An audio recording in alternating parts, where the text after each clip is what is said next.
These are very exciting days for me to work together with the media guys of Trumpet of Salvation. And as you see, we are standing here within the old city, very close to the city of David. I want to speak about David this time.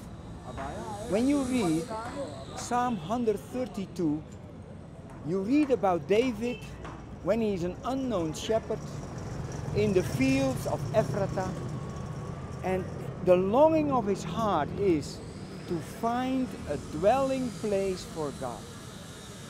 And he thought about the Ark of the Covenant, which is the mercy seat, the seat of grace, where God met man.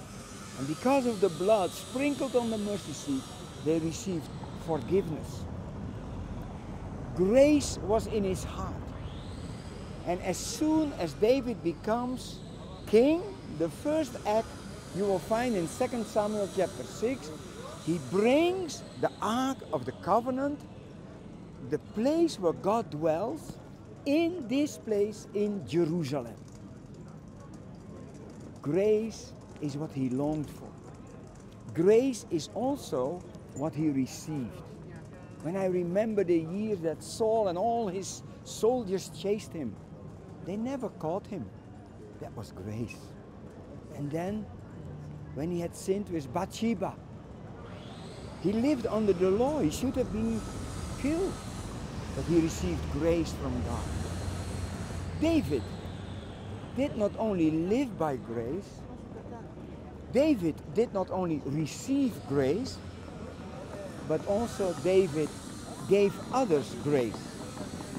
And the story I do want to share now is about Mephibosheth.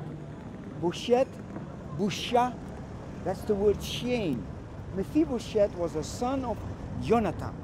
Jonathan means God's gift. Jonathan was God's gift to David when he was hunted by King Saul. And Jonathan and David made a covenant. And when David was king, and when he had all things going for him, he thought about his covenant with Jonathan. And he said, is there anyone? And then Ziba says, yes, there is one, but he's lame in both feet. David didn't say, how does he look? No. Is there anyone? Where is he? Well, he was in Lodabar.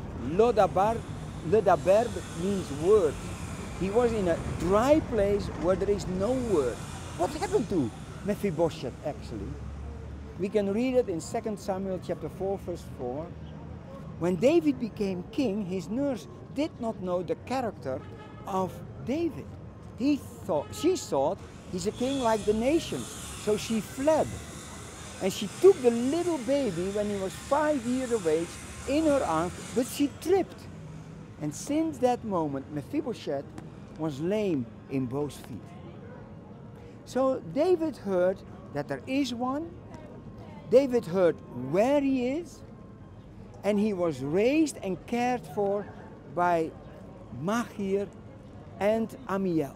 Two men saw value in this boy. It is good now to be thankful for those who have helped you to come to maturity, who saw value in you, who invested in you, who gave of themselves to you. Machir and Amiel were two men who invested in the life of Mephibosheth. One day, knock, knock, knock. The soldiers of David came to fetch Mephibosheth.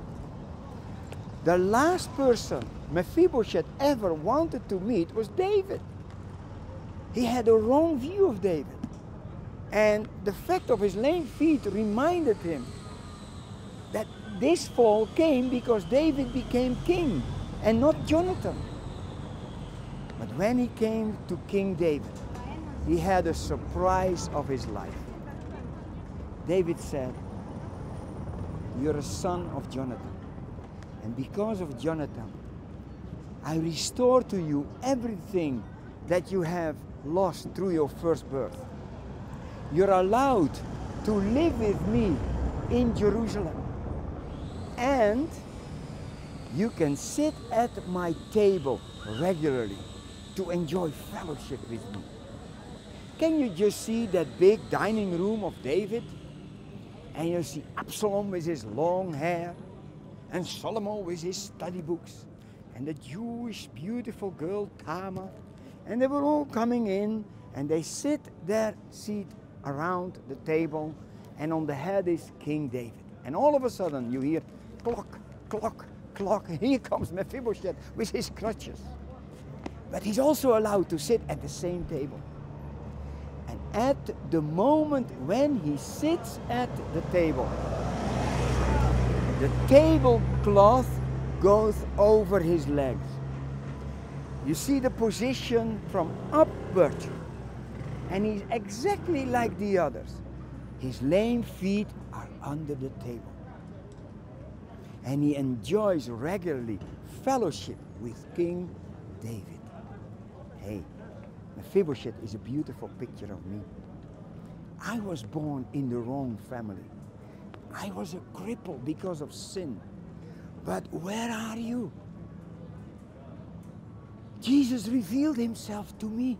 He says, come to me when you're heavy laden, and you may dwell with me. I will give you rest. Now that I have received the Son of David, daily I can sit at his table. My position is the same as the others, because the lame feet are under the tablecloth. We have to think position. We have to enjoy fellowship. You know, the better part is always in the second covenant, in the new covenant. Because it says in Revelation 3:21 that when you allow the Lord Jesus to come into your heart, you're not only allowed to sit with him at the table, but you're allowed to sit with him on the same throne. That's unity. That's equality. 1 John 4 says, as Jesus was, so are we in this world. We are united with him because we allowed him to find us. Have you been found by the Son of David? He wants to restore you. He wants to give you, and he wants to have fellowship with you. Give him room in your heart and let him be your King today.